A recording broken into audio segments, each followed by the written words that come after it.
আমরা দল তৈরি করছি, ঠিক আছে? এইভাবেই একসঙ্গে থাকতে হয় অভিনয় করতে। ব্যাপারটা ক্লিয়ার? লাস্ট এইটা নিয়ে একটা গেম খেলবো, নাম্বারটা তুই দিবি। কি নাম? আকাশ।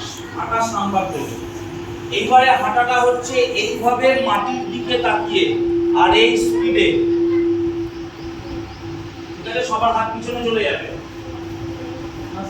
শুধু নাম্বারটা কানে শোনা যাবে, তাছাড়া কিছু হবে না।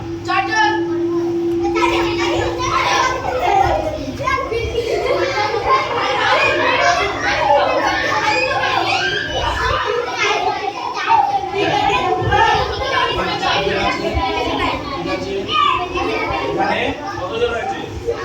4 জন। চলে আয়, চলে আয়। আচ্ছা, এইখানে একজন কম পড়ে গেছে, আমি আছি তো এখানে, এই তো 4 জন হয়ে গেছে। তাহলে সবাই সমান আছে এখানে। ওকে, চলো পরের খেলা।